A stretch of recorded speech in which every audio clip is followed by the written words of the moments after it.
شادی شدہ بیٹیوں کا نصیب اگر خراب ہو تو ہر نماز کے بعد قرآن پاک کی ایک سورت پڑھ لیا کریں، ان کے نصیب کا ستارہ بلندیوں پر پہنچ جائے گا۔ سسرال میں ان کے تمام مشکلات دور ہوں گے، سسرال والوں کی آنکھوں کا تارا بن جائے گی، اور ان کے ہر ہاں میں ہاں اور نہ میں سب کے نہ ہوا کرے گی۔ بسم اللہ الرحمن الرحیم۔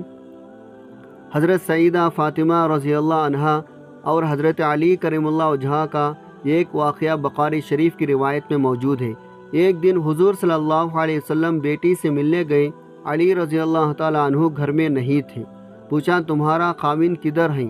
بی بی فاطمہ رضی اللہ عنہا نے عرض کیا یا رسول اللہ صلی اللہ علیہ وسلم، کوئی جھگڑا ہو گیا تھا تو ناراض ہو کر چلے گئے ہیں، بس آپس میں کوئی معاملہ میاں بیوی کا ہو جاتا ہے، فطری بات ہے یا رسول اللہ، کوئی جھگڑا ہو گیا تھا ہمارا تو وہ ناراض ہو کر چلے گئے ہیں، شاید مسجد میں سوئے ہوئے ہوں گے۔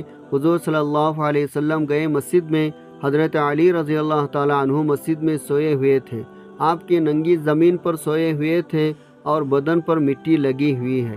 حضور صلی اللہ علیہ وسلم بڑی محبت سے وہاں بیٹھے ہاتھ سے جھاڑ رہے ہیں، قم یا ابی تراب، قم یا ابی تراب، وہ مٹی والے اٹھ، وہ مٹی والے اٹھ، جا کر داماد کو راضی کر کے واپس لائے۔ یہاں کوئی پڑے ہوئے چلو گھر، ابو تراب کا ویسا مطلب ہے خاک آلود، خاک کسار، لیکن حضرت علی رضی اللہ تعالیٰ عنہ کہتے ہیں مجھے سب سے زیادہ یہ کنیت پسند آتی ہے۔ جب مجھے کوئی ابو تراب کہتا ہے تو مجھے بہت اچھا لگتا ہے۔ یہ مجھے جناب نبی کریم صلی اللہ علیہ وسلم نے کہا تھا۔ حضور صلی اللہ علیہ وسلم کو ایک دن کسی نے خبر دی آ کر حضرت علی رضی اللہ عنہ کے بارے میں، ابو جہل کی بیٹی مسلمان ہو چکی تھی اور مدینہ منورہ ہجرت کر کے آ چکی تھی اور مسلمان نوجوان لڑکی تھی۔ یہ خبر مشہور ہوئی، حضرت علی رضی اللہ عنہ اس سے نکاح کرنا چاہتے ہیں۔ حضرت فاطمہ رضی اللہ عنہا تک پہنچی بات تو پریشان ہوئے، کیونکہ یہ ایک فطری بات ہے، عورت پریشان ہوتی ہے۔ اور پھر ابو جہل کی بیٹی، ان دونوں نے وہ دور اکٹھا دیکھا تھا، 12-13 سال کا اذیت کا دور، وہ جو اجڑی حضور صلی اللہ علیہ وسلم پر ڈالی گئی تھی، حضرت فاطمہ رضی اللہ عنہا نے آ کر ہٹائی تھی، تو خیال ہوا میرا اس کے ساتھ گزارا نہیں ہوگا، یعنی ابو جہل کی بیٹی کے ساتھ پچھلے باتیں یاد آئیں گے خواہ مخواہ آپس میں۔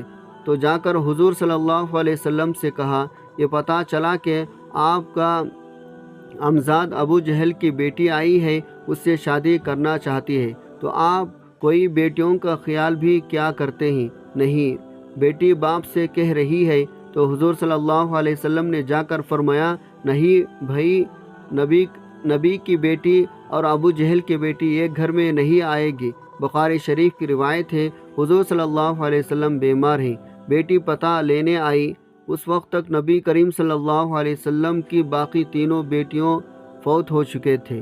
حضور صلی اللہ علیہ وسلم کی وفات کے وقت ایک ہی بیٹی زندہ تھی، وہ بھی 6 مہینے رہی۔ بعد میں حضرت فاطمہ رضی اللہ عنہا بیٹی ابا جی کا حال پوچھنے آئی۔ حضور صلی اللہ علیہ وسلم اٹھ کر بیٹھ گئے، سر پر ہاتھ پھیرا، بٹھایا پاس، جیسے باپ بیٹیوں کو بٹھاتے ہیں۔ بیٹھے بیٹھے حضرت عائشہ رضی اللہ عنہا کہتی ہے حضور صلی اللہ علیہ وسلم نے فاطمہ رضی اللہ عنہا کے کان میں کوئی بات کہی تو فاطمہ زہرا رضی اللہ تعالی عنہا رونے لگ گئی۔ تھوڑی دیر کے بعد حضور صلی اللہ علیہ وسلم نے قریب کر کے کان میں بات کہی تو خوش ہو گئی۔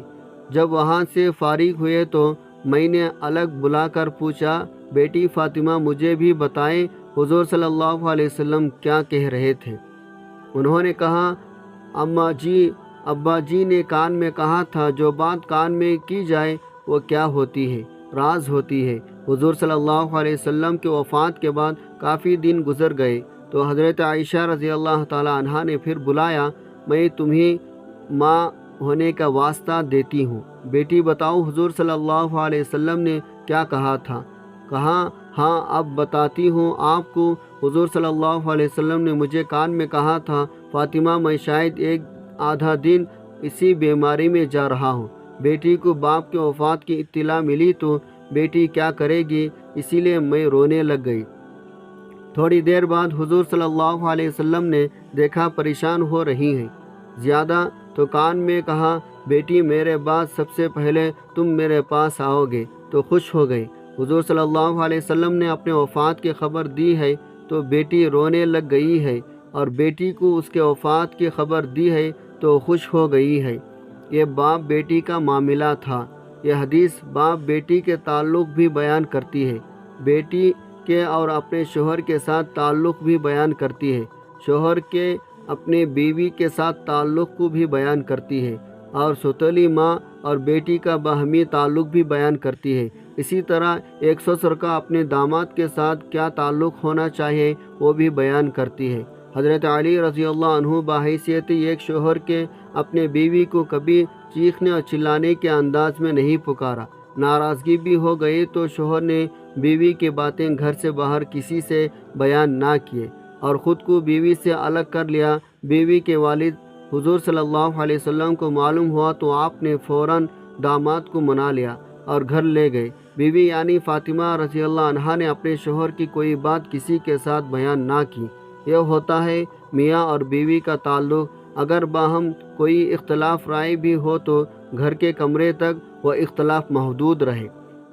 باہر والے اپنے تمام رشتوں کے لیے میاں بیوی باہم ایک دوسرے کا لباس بن گئے، کبھی کوئی بات باہر نہ کی۔ اگر سوچا جائے تو ان پاک ہستیوں کے باہمی اختلافات کیسے ہو سکتے ہیں جن کے دن کا آغاز اللہ پاک کے کلام سے ہو اور راتیں اللہ کے ذکر سے معطر رہتی ہوں۔ یہ سب امت کو سکھانے کے لیے بیان فرمایا گیا۔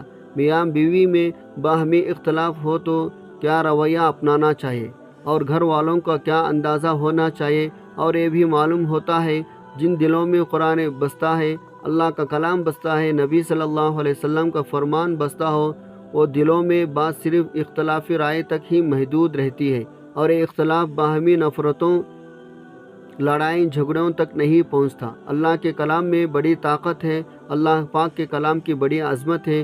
جن گھروں میں اللہ کے کلام کی تلاوت کی جاتی ہو وہاں شیاطین ڈھیرے نہیں لگاتے اور ان میں نفرتیں نہیں پھیلاتے۔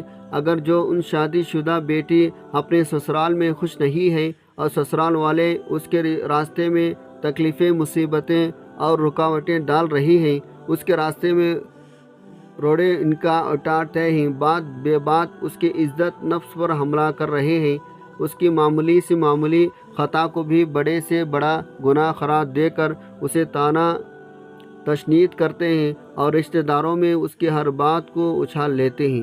بیٹی سے کہے کہ قرآن پاک کی ایک سورت روزانہ پڑھ لیا کریں، اور اگر ہو سکے تو ہر نماز کے بعد جائے نماز پر بیٹھے بیٹھے ایک سورت تلاوت کر لیا کریں، تو انشاءاللہ اس کے تمام معاملات خود بخود اللہ کے فضل کرم سے حل ہونے لگ جائیں گے۔ اللہ کی غیبی مدد اس کے معاملات میں شامل حال ہو جائے گی۔ بیٹی کو ستانے والے خود بخود اس کی عزت کرنے پر مجبور ہو جائیں گے۔ بیٹی کے راستے میں آنے والے رکاوٹیں اور تکلیفیں اللہ خود دور فرماتے ہیں، اور ہر معاملے میں آسانیاں پیدا ہونے لگ جائیں گے، کیونکہ اللہ کے کلام میں بڑی تاثیر ہے، اللہ کے کلام کی بڑی برکتیں ہیں، اور اللہ کی طرف سے خوشحالیاں بیٹی کے مقدر میں شامل ہو جائیں گے۔ بڑی بڑی آفتیں دعاؤں کی برکت سے ٹل جاتی ہے، بڑی بڑی تکلیفیں دور ہو جاتی ہے، اور یہ قرآن پاک کی ایک ایسی صورت ہے جو بڑے بڑے ظالموں اور حاسدوں کے شر سے انسان کو محفوظ رکھتی ہے۔ یہ صورت انسان کے روز مرہ کے تمام معاملات کو انسان کے لیے آسان بنا دیتی ہے۔ اس صورت کی تلاوت کرنے سے مرد عورت دونوں کے تمام معاملات آسان ہو جاتے ہیں، بلکہ ان کے اولادوں کے بھی تمام معاملات آسان ہو جاتے ہیں۔ اللہ پاک قرآن پاک کی اس صورت کو پڑھنے کی برکت سے اولادوں کو بھی کامیابیاں اور کامرانیاں عطا فرماتے ہیں۔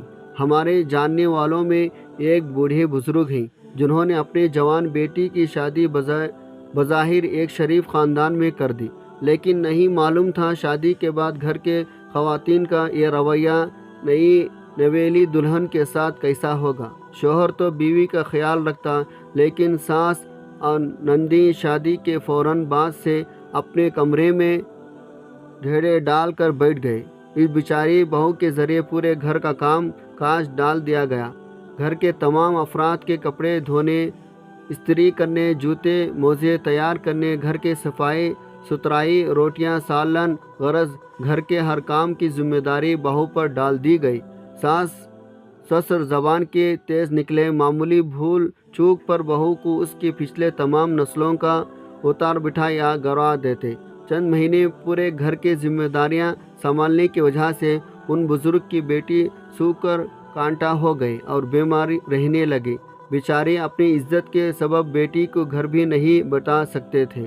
سسرال والوں نے اس کا جینا ویسے ہی حرام کر رکھا تھا۔ پھر ایک دن ان بزرگ کی دھاڑی بھیگ گئی۔ اپنے بیٹی کا احوال بتاتے ہوئے اور ہمارے والد محترمہ نے انہیں ہر طرح سے تسلی تشویش بھی دی اور کلام اللہ کا یہ خاص عمل بتایا جو انہوں نے اپنے بیٹی کو کرنے کے لیے کہا۔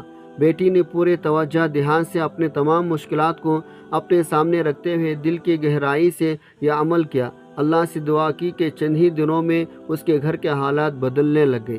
وہیں ساس سسرال جو بہو کو کبھی پیارا اور محبت سے نہ بلاتے، بہو کے لیے ان کے دل نرم ہونے لگے۔ الٹا وہ اپنے جوان بیٹیوں کے ہر وقت کمروں میں بیٹھے رہنے اور کام کاج کو ہاتھ نہ لگانے پر بیٹیوں کو ملامت کرنے لگے۔ چند مہینوں میں ہی ہمارے وہ عزیز بزرگ بیٹی کے جانب سے بڑی خوش نظر آنے لگے۔ ان کے دل کو سکون حاصل ہوا جب ان کی بیٹی ان کے گھر میں خوشی خوشی آتی اور انہیں بتاتی، اب میرے ساس نے اپنے دونوں بیٹیوں کی ڈیوٹیاں لگا دی ہے، ہمارے کام آپس میں بٹ چکے ہیں اور اب اس کے اکیلے پر پورے گھر کا بوجھ نہیں رہا۔ شوہر بھی ہر معاملے میں اپنے بیوی کا ساتھ دینے لگا ہے اور یوں ان بزرگ کی بیٹی اپنے گھر میں خوشحال ہو چکی ہے۔ دوستوں، ہمارے والد محترم نے ان بزرگ کو جو عمل بتایا تھا، قرآن پاک کی ایک فضیلت والی صورت اور ایک قرآن آیت کا عمل ہے۔ یہاں یہ بھی واضح کر دوں کہ قرآن پاک کی ہر صورت اور ہر ایک آیت فضیلت اور برکت والی معزز محترم ہے۔ ایک روز والد محترم سے قرآنی صورتوں کے متعلق بات ہو رہی تھی، کون کون سی صورتیں زیادہ بابرکت ہیں اور انہیں زیادہ پڑھا جانا چاہیے، تو والد محترمہ نے بتایا کہ بیٹا، قرآن پاک کی مثال ایک ایسی صندوق کی سی ہے جو مختلف اقسام کے زیورات سے بھرا ہوا ہے۔ جب آپ اس صندوق کو کھولتے ہیں تو اس کے اندر موجود ہر ایک زیور اپنے مثال آپ ہیں۔ آپ جس بھی زیور کو اپنے ہاتھوں پر رکھتے ہیں، آپ کے ہاتھ اس زیور کے چمک اور دمک سے جگمگاتا اٹھتے ہیں۔ اسی طرح قرآن پاک کی ہر صورت اللہ کے نور سے منور اور مزین ہے۔ جس صورت کو بھی پڑھو گے تو اس کے چمک دمک اور اس کے نور سے تمہاری زندگیاں روشن منور ہو جائیں گی۔ لیکن یہاں قرآن پاک کی جس صورت مبارکہ کی بات ہو رہی ہے وہ سورہ یاسین پاک ہے۔ سورہ یاسین انتہائی برکت، فضیلتوں اور رحمتوں والی صورت ہے۔ جو بیٹیاں اپنے سسرال میں خوشی نہیں ہیں اور جن کو یہ لگتا ہے ان کے مقدر ہی خراب ہو چکا ہے اور اب ان کی پوری زندگی اسی خراب مقدر کے ساتھ گزرنے والی ہے، تو ایسے بیٹیاں، ایسے شادی شدہ بہنیں سورہ یاسین یہ قرآن آیت کا یہ عمل لازمی کریں۔ ان کی زندگی بدل جائے گی اور سنور جائے گی، انہیں زندگی میں حقیقی خوشیاں نصیب ہونا شروع ہو جائیں گی۔ عمل کا مکمل طریقہ جان لیجئے۔ سب سے پہلے اپنی بیٹیوں سے کہیں کہ وہ اپنے مصروف ترین زندگی میں سے چند منٹ نکال کر نماز پنجگانہ کی پابندی کرنا شروع کر دیں۔ نماز کو اس کے مقرر وقت پر ادا کرنے کا اپنا معمولی بنا لیں۔ خواہ کوئی بھی کام کر رہی ہو، خواہ کتنا بھی اہم اور ضروری کام ہو، جب نماز کا وقت ہو جائے تو سارے کام ایک طرف کر کے اللہ کے حضور سجدہ ریز ہو جائیں۔ نماز خشوع خضوع کے ساتھ ادا کرنے ہیں، ہمیشہ کی پختگی ہونا چاہیے۔ جیسے ہی نماز ادا کر لیں تو وہیں جائے نماز پر بیٹھے بیٹھے سورہ یاسین کی تلاوت شروع کر دیں۔ یہاں یہ بات بھی واضح کر دو کہ جن بزرگ کو ان کی بیٹی کی پریشانی میں یہ عمل بتایا گیا تھا تو انہوں یہ بھی نصیحت کی گئی تھی، بیٹی سے کہیں کہ وہ اس صورت یعنی سورہ یاسین کو زبانی یاد کر لیں، کیونکہ نبی رحمت صلی اللہ علیہ وسلم کے فرمان کے مطابق سورہ یاسین پورے قرآن کا دل ہے، اور یہ بھی نبی صلی اللہ علیہ وسلم کا فرمان ہے، میرا جی چاہتا ہے سورہ یاسین ہر مسلمان مرد عورت کے دل میں محفوظ ہو۔ لہٰذا بیٹی سے کہے کہ وہ سورہ یاسین کو حفظ کرنے کی کوشش کرے، لیکن جب تک یاد نہ کر سکے تب تک اوپر سے دیکھ کر تلاوت کرے۔ ہر نماز کے بعد ایک مرتبہ سورہ یاسین کی تلاوت کرنے سے جوان غیر شادی شدہ تمام بیٹیوں کے مقدر بدل جاتی ہے۔ جن جوان بیٹیوں کے رشتے نہیں مل رہے ان کے لیے اس عمل کی برکت سے اچھے رشتے خود چل کر ان کے دہلیز پر آنا شروع ہو جائیں گے، اور جن شادی شدہ بیٹیوں کو اپنے گھروں میں مشکلات کا سامنا ہے تو اس عمل کی برکت سے ان کا نصیب چاند کی طرح چمک اٹھے گا، پورے سسرال کی آنکھوں کا تارا بن جائے گی، اور سسرال میں ان کے ہاں میں ہاں اور ان کے نہ میں نہ ہوں گے۔ جن بیٹیوں کو سسرال میں ذہنی جسمانی کسی بھی قسم کی اذیت دی جاتی ہے تو ہر نماز کے بعد سورہ یاسین پڑھ کر قرآن پاک کی مشہور آیت کریمہ کا ورد کرتے رہا کریں، لا الہ الا انت سبحانک انی کنت من الظالمین۔ انشاءاللہ جو لوگ ان کو اذیت اور تکالیف پہنچاتے ہیں وہ اپنی اس حرکت سے خود بخود تائب ہو جائیں گے، انہیں دکھ دینے والے اپنے اس عمل کو خود ہی چھوڑ دیں گے۔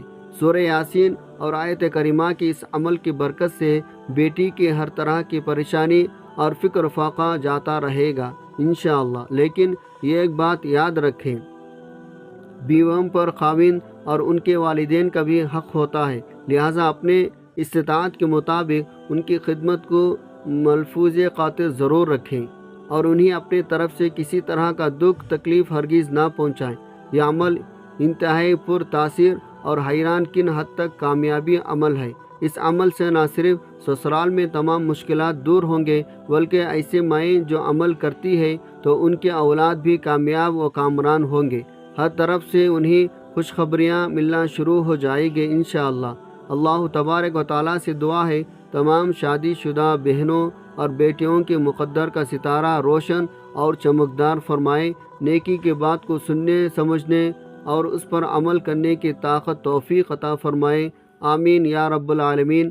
آخر میں درخواست ہے میرے آج کی اس معمولی ویڈیو کو لائک اور شیئر کر دیجیے اور اس چینل کو سبسکرائب کر لیجیے۔ جزاک اللہ خیراً کثیرا۔ اللہ ہم سب کا حامی و ناصر ہو۔